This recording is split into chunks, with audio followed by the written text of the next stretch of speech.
तो story start होती है जहाँ पे समूह बताती है अपने शहर के बारे में। ये ऐसा शहर है जहाँ पे आपको अपॉर्चुनिटी मिलेगी, आप अच्छे काम कर सकते और अपनी लाइफ बना सकते हैं। यहाँ की भागदौड़ जिंदगी जैसे रहती है उसी तरह रहेगी, पर आप पे डिपेंड करता है कि आप क्या करते हैं। और यहाँ की लाइफ काफी बेटर होती है। मेरा सपना भी यही है कि मैं एक अच्छे इंसान बनूं और मेरे सपने पूरे हो और मेरी लाइफ बहुत ही अच्छे से चले। यही सारे सपने लेके मैं इस शहर में आई ताकि मेरे भी सपने पूरे हो, जो मैं चाहती हूँ वो मुझे मिले। वही दूसरी तरफ हमारे इस ड्रामा का हीरो कहीं बाहर से आया हुआ होता है, पर उसकी लगेज खो जाती है। तो वो उस स्टाफ को कहता भी कि आप मेरी लगेज को खोज दीजिए। तो वो स्टाफ कहती आई एम सॉरी सर, मुझे माफ कर दीजिए, नहीं पता आपकी लगेज कहाँ है, पर मैं चेक करके आपको बता देती हूँ। पर वहाँ से चला जाता है। वेल आगे सुमो एक बुटीक में काम करती है और वो ड्रेस को बहुत ही अच्छे से सजा रही होती है और सुमो अपना काम बहुत ही अच्छे से कर रही होती है कि तभी उधर से उसकी एक दोस्त आती है और कहती है तुम्हें पता है अभी तक आधा दिन हो चुका और कोई भी कपड़ा नहीं बिका है। तो सुमो कहती है टेंशन मत लो, देखो वहाँ पे एक मेल कस्टमर आया है, जाके तुम उसे अटेंड करो। तभी वांग की एंट्री होती है और वही शॉप में वो आता है अपना ड्रेस लेने के लिए। तो वो पूरी कोशिश करी होती सर मैं आपकी क्या हेल्प करूँ। तो वांग कहता है मुझे एक सूट चाहिए जो कि मेरे लिए बिल्कुल परफेक्ट हो। तो वो कहती सर चलिए मेरे साथ, मैं आपको सूट दिखाती हूँ और 10 मिनट में आपको पसंद भी आ जाएगा। तो वो कहता है ठीक है और वो सूट निकालने लगती है उसे दिखाने के लिए। तो वांग एक सूट ट्राई करके आता है, पर वो सूट उसे अच्छी नहीं लग रही होती और वो उसे समझा भी नहीं पा रही होती कि सर ये आप पे बहुत ही अच्छा लग रहा है। पूरी कोशिश कर रही होती है कि सर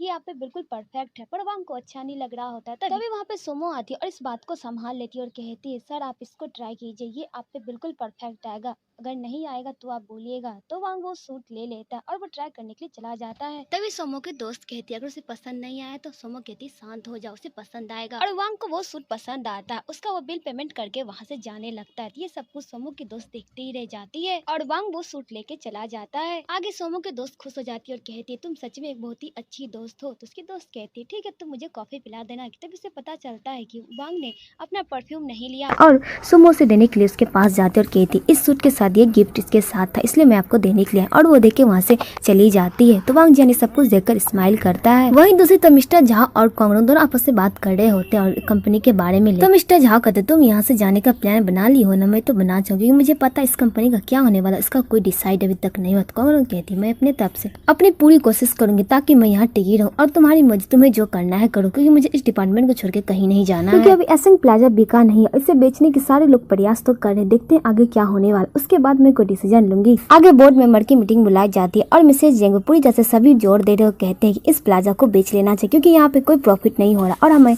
नुकसान ही होता जा रहा है। पर मिसेस जेंग वांग जान का वेट कर रही होती, वो अभी तक क्यों नहीं आया और वो किसी को कोई जवाब नहीं दे रही होती। यहाँ पे सुई भी ये पूरी कोशिश कर रहा होता है कि मुझे ये किसी तरह ये कंपनी बिक जाए और उससे उसका फायदा हो जाए। आगे सभी जोर देने लगते एसेंट प्लाजा को हमें बेच देना चाहिए, इससे सेलिंग से हमारे लिए बहुत ही फायदा होगा। तभी उधर से वांग जुआन आ जाता और कहता है कि मेरे पास एक प्लान, आप इसके बारे में पहले सोच लीजिए, उसके बाद आप लोग कोई डिसाइड कीजिएगा।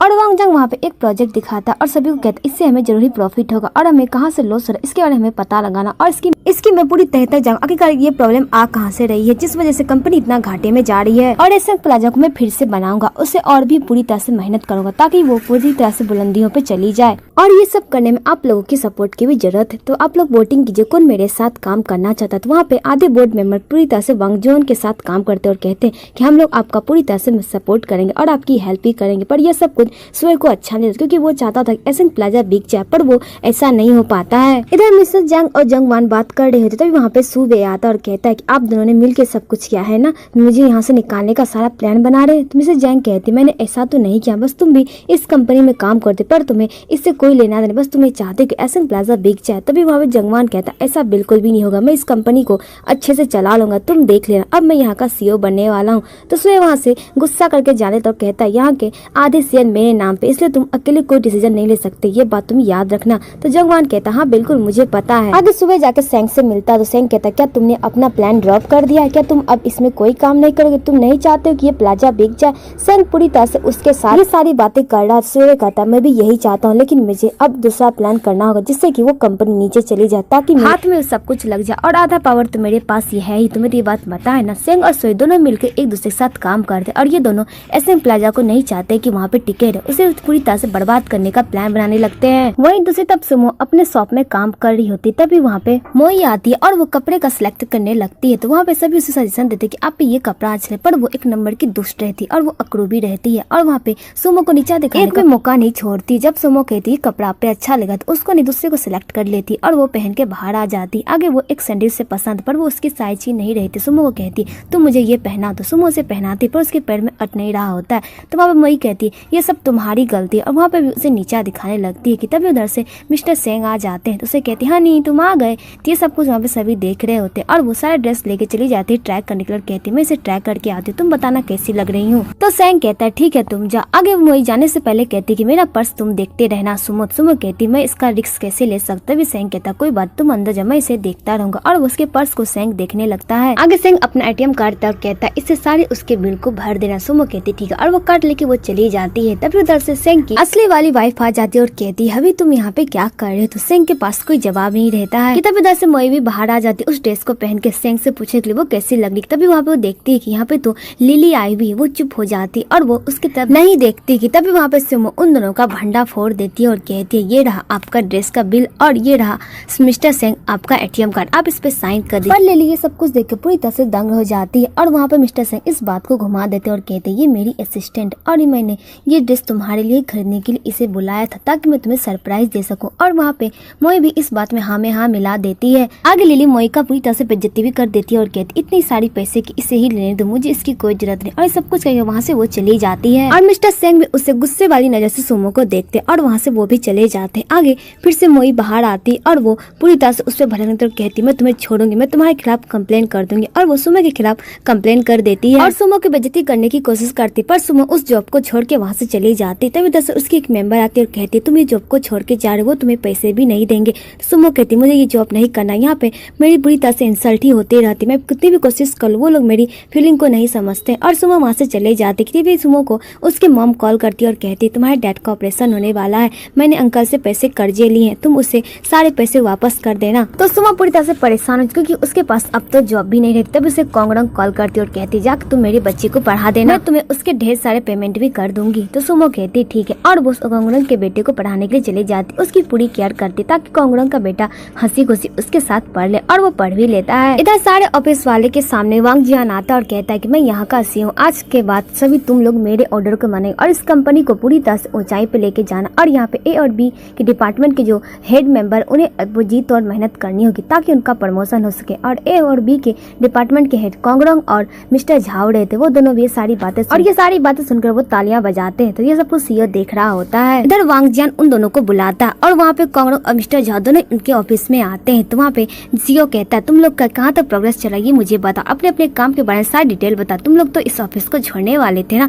तो वहाँ पे ये लोग के मुंह बंद हो जाते हैं और कहते हैं सर मेरे पास हर चीज का सोल्यूशन और मैं पूरी कोशिश करूंगा कि आपके इस कंपनी में कोई भी नुकसान ना। और वो दोनों जीत और मेहनत करने लगते हैं। ये सारी बातें सुनकर सीईओ खुश हो जाता है कि तुम लोग मेहनत करोगे। इधर कोंगड़ंग घर आती है और सुमो से बात करती। सुमो कहती क्या मेरे लायक कोई जॉब है तुम्हारे पास। तो कोंगड़ंग कहती है तुम इसके लिए अप्लाई कर दो और कल तुम इसके लिए इंटरव्यू देने के लिए आ जाओ। सुमो कहती ठीक है और सुमो उसके बारे में सारी सर्च करती और सब कुछ वो याद कर लेती। नेक्स्ट डे वो इंटरव्यू देने के लिए जाती है, वहाँ पे उसका इंटरव्यू होने लगता। सभी उससे ढेर सारे सवाल पूछते, वो सबके जवाब अच्छे से दे रही थी। तभी उधर से वांगजुआन आता और कहता है कि तुम तो अनग्रेजुएट हो, तुम किस तरह इस पोस्ट के लिए यहाँ पे अप्लाई कर सकती हो, तुमने ग्रेजुएशन पास क्यों नहीं। तो सुमो के पास उसका जवाब रहता है, पर उसके इस जवाब को सुनने के लिए वो तैयार नहीं था। कहता है तुम अब डिस्क्वालीफाइड हो, तुम यहाँ पे काम नहीं कर सकती। और ये कह के वो वहाँ से चला जाता। तभी सुमो उसके पीछे आती है और कहती है वांगजियान को पहले मेरी बात तो सुन लीजिए, उसके बाद आपको जहाँ जाना आप जा सकते हो। और वो सारी बातें बताने तो कहती है कि मेरे एक्स बॉयफ्रेंड के कारण मैं ग्रेजुएशन पास नहीं कर सकी और उसकी वजह से मैं अनग्रेजुएट फिर भी कोशिश की और घर से ही पढ़ाई करके मैंने अपने हर डिग्री को पास किया है, इसके लिए आप देख सकते हैं। तो वहाँ पे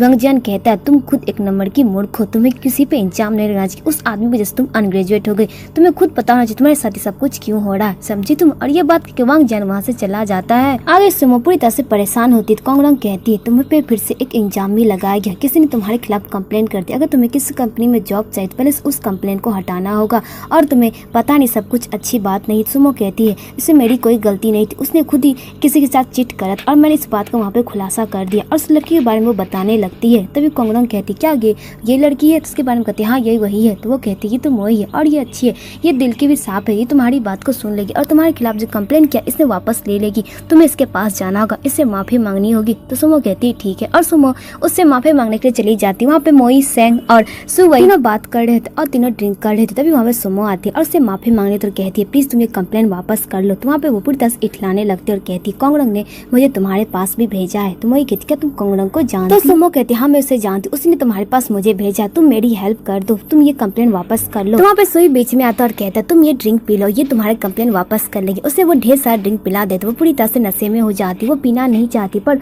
उन लोगों की जोर जबरदस्ती की वजह से उसे पीना पड़ता और वहाँ से मोई चली जाती और सेंग और सोई दोनों एक प्लान बनाते हैं ताकि वांग जियान को फंसाया जाए और उसके रूम में जाके सुमो को सुला देते। उसकी हालत ठीक नहीं रहती। तभी वहाँ पे वांग जियान आता है, उसकी ऐसी हालत देख वो पूरी तरह से शॉक हो जाता है। तो सुमो को लगता है सब कुछ वांग जियान ने किया, पर उसने कुछ भी नहीं किया हुआ रहता है और ये सब कुछ गलतफहमी हो जाती। दोनों ही पूरी तरह से अजीब अवस्था में रहते और एक दूसरे को ही ब्लेम करने की कोशिश करते। सुमो कहती मैं तुम्हारे खिलाफ कंप्लेन कर दूंगी। तो वांग जियान कहता तुम्हें जो करना है कर लो, मैंने तुम्हारे साथ कुछ भी नहीं किया, समझी? तो उल्टा तुम ही मेरे रूम में आई और तुम्हें पता नहीं तुम्हारे साथ ही सब कुछ क्या हो रहा है। तो सुमो अपना ड्रेस चेंज करने के लिए वहाँ से उसे बाहर निकाल देती, उसके रूम से उसे बाहर निकाल देती और ड्रेस चेंज करके वहाँ से वो चली जाती उल्टा वांग जियान को 4 बातें सुनाकर। तो वांग जियान सब कुछ देखता ही रह जाता है। वांग कोंगड़ंग के पास जाते उसे ये सारी बातें बताती है कि वो वांग के रूम में चली गई थी पर उसके साथ कुछ हुआ नहीं और उसके साथ क्या उसे कुछ भी नहीं मालूम। तो कोंगड़ंग ये सारी बातें सुनकर पूरी तरह से दंग हो जाती। तभी वहाँ पे मोई तो सुमो उस पे इंजाम लगाती और कहती तुम्हें हर बात मालूम थी, तुम भी उन लोगों से मिली हो, तुम लोगों ने ये सब कुछ प्लानिंग करके मेरे साथ सब कुछ किया, तुम लोगों ने जानबूझ के मुझे ड्रिंक पिलाई थी, ये बात तुम्हें याद है ना?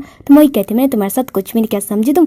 मैं वहाँ से निकल चुकी थी। उसके बाद मिस्टर सेंग और सुवई दोनों ही साथ में ड्रिंक कर रहे थे, मैं वहाँ पे नहीं थी। ये सारी बातें वहाँ पे मोई बताने लगती है। तो कोंगड़ंग कहती है मोई ऐसी लड़की नहीं है, वो तुम्हारे साथ ऐसा नहीं कर सकती है। तो सुमो कहती है फिर अगर इसने नहीं किया तो फिर मेरे साथ ये सब कुछ क्यों हुआ? तो सुमो कहती मैं इसके बारे में पता लगा के रहूंगी और वो सीधा फिर से होटल जाती है। वहाँ पे उसके बारे में पूछताछ करती है और वीडियो देखना चाहती है पर होटल का मालिक उसे कहता है कि कल रात की वीडियो उड़ चुकी है, उसके पास कोई सबूत नहीं है। तो सुमो के पास कोई सबूत नहीं लगता, बेचारी पूरी तरह से बौखला जाती।